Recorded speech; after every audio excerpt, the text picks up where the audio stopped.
Hey everybody, we're back. Just wanted to pause and acknowledge Christian Ann and I coming out of our sabbatical. We were so grateful for the time that you all created for us to get some rest and rejuvenation. And I'm sure in our interactions with you, we've shared some highlights of that time. Just wanted to say thank you. We're so grateful to you as a mission partner or someone who's a part of North City community, maybe stepping up in an intentional way or doing something that you hadn't done before, or giving a little extra effort for us to fulfill our mission in our absence. Special thanks to the leadership team and the staff for stepping up. It was so thoughtful to get the gifts and the thank you notes or the affirmation notes that you guys gave us on Sunday. We felt very loved by that.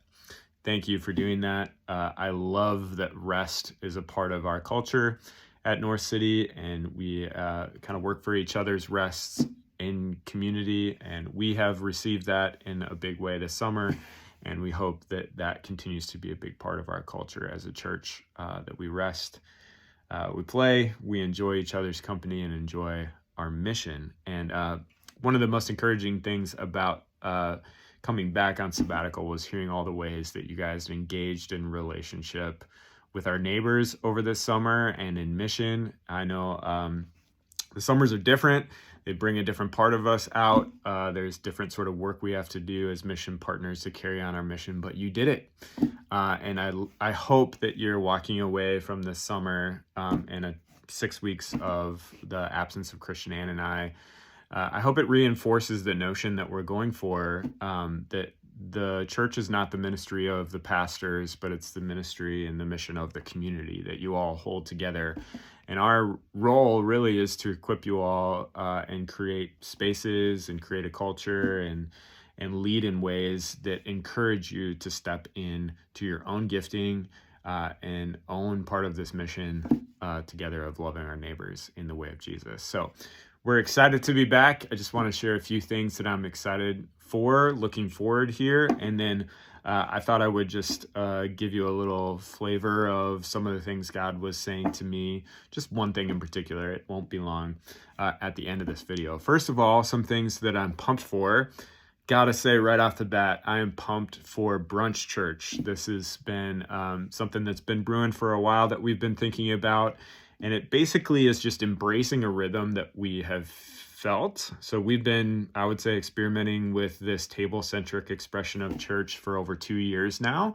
And we've noticed some things, and we're still learning, still adapting. And this is kind of the latest iteration of that.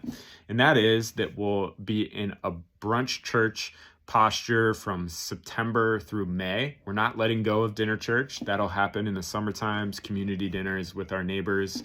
If you've been around North City long enough, you know that there is a rhythm to this, that from September to May, while Minnesota sort of moves indoors, there's space for us to have a deeper focus on connecting with God and each other, while still maintaining a really open door, a really open table to our neighborhood. It's not like people can't come, but we've just noticed that they don't as much. And so we're taking that opportunity to encourage one another, to build one another up in our mission expression in our own lives of loving our neighbors in the way of Jesus, and our micro churches' lives loving our name in the way of Jesus. So I'm excited for you all to experiment or experience that as we kind of maybe shift and shuffle the way we gather together, not drastically on Sunday mornings, but just a little bit different to have a little bit more focus on connecting with God and each other while still having an open table for our neighborhood. So that starts September 10th at 10:30. We're so pumped for it. Invite your friends. Whenever organization like ours is doing something new, it's a great opportunity to capture the attention of our neighborhood. This is a great moment for you if you've got friends who maybe are going to church right now but really want to try a new one out, and you've been thinking about inviting them to North City. This is the moment right here, September 10th. Invite them to join you around the table. If you meet someone new in the neighborhood who's looking for either community or church, this is the moment. to invite them to what we're doing September 10th, and every Sunday forward until the end of May, we'll be at 10:30 rockin' at Weber. I'm also excited. I just want to share a few things. So this may have flown under the radar. You may have heard about these things, but we're excited for a bit of a reshaping of our staff team that's happening. Not completely reshaping, but some new additions and some new realities. So many of you know that Pastor Christian Ann is stepping into her counselor vocation a little bit more strongly this fall. Still your pastor, still will be present, but just in a limited way.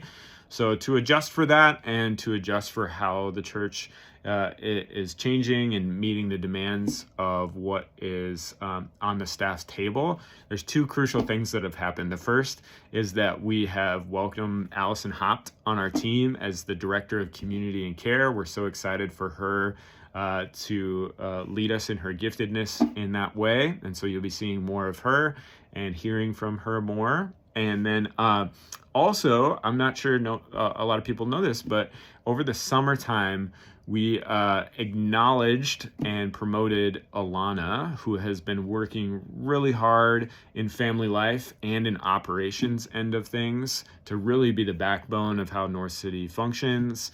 And it was just so appropriate and exciting to promote her to the Director of Family Life and Operations of North City. So she's in that role now. So we really ought to be celebrating Alana. She's done a fantastic job in family life, creating an atmosphere of love and connection for our little ones.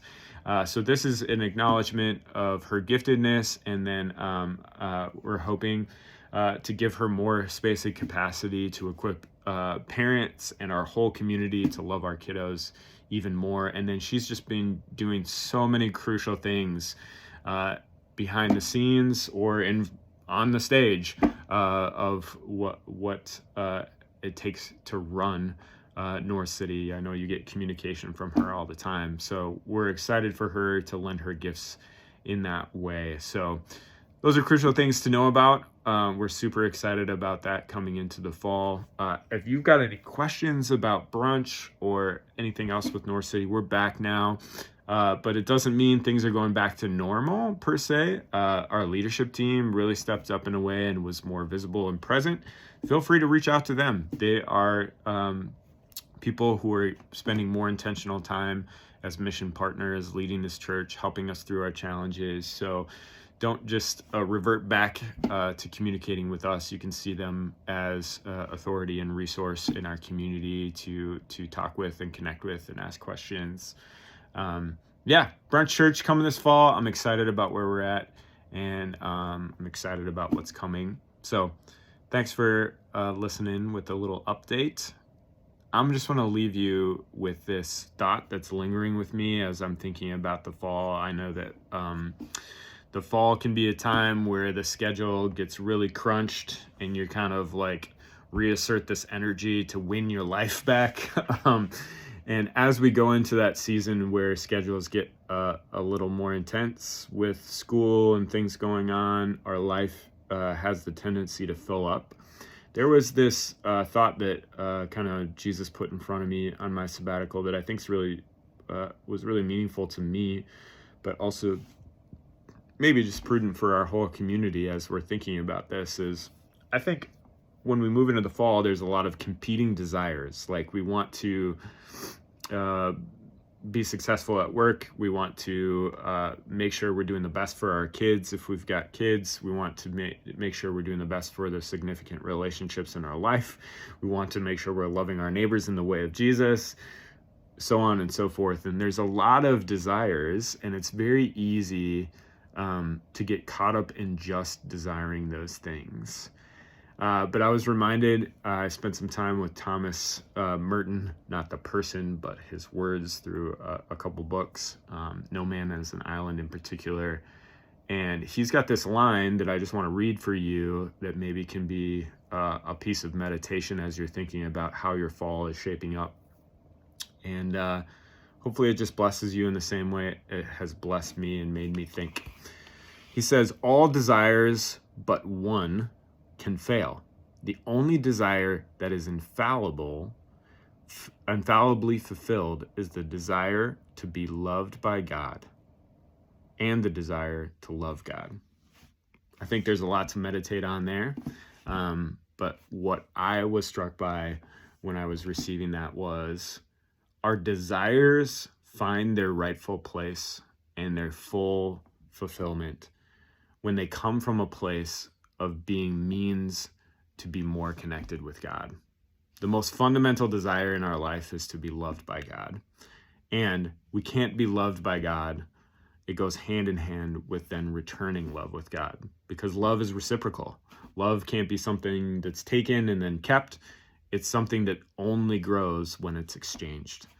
And that is true of our relationship with God. So at the bottom of all of the desires that I listed earlier, to be a great worker, to be a great parent, to be a great spouse or friend, to be a great person to a significant other, these desires that we have to achieve in our life, to fulfill in our life, to love in our life, all find their deepest meaning when we first are aligned in our desire to be loved by God and love Him. So that really deeply spoke to me, because it's good to have desires. It's good to want things for your life and your family this fall, for our church this fall, for our community this fall.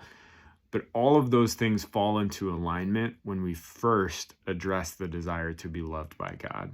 So I don't know what that means for you. I don't have an action step. What I would recommend is just, when are you going to find some time to address that desire before you try to put all the other desires on your calendar? When are you going to have a moment to just say, what does it mean for me to foster my desire to be loved by God this fall? To foster my desire to love God this fall? And how can I put that first and figure out how that ends up in my calendar first? How that informs kind of my foundation for the day when I wake up or when I go to bed. And I trust what Thomas Merton's saying. I trust what Jesus says when he says, seek first the kingdom of God and all these other things will be added to you. And when I've trusted those things in my life, the things that I desire from all the other things that I'm hoping for actually become purer desires. Instead of desiring those things in and of themselves, those things become a means for more deeper love of God, and then more deeper love of the people around me. So there's a little sermonette for you. Welcome the pastor back. But I hope that it informs even our mission, that we could spend all our time exerting all this energy to serve and love our neighbors. But if our desire for being loved by God and loving God is not attuned in the foundation of who we are, then all those other desires will be out of sync and have the potential to disappoint us. But if they become means for deeper love of God, they are ordered the way that they ought to be. So, love you guys. I'm excited to be back. I'm excited for what's in store for us. Thank you for listening to this. I'm excited to reconnect. Bonus, remember, we're taking a rest on Labor Day weekend. So we've got 2 more dinner churches here this summer, and then we're on to Brunch Church September 10th.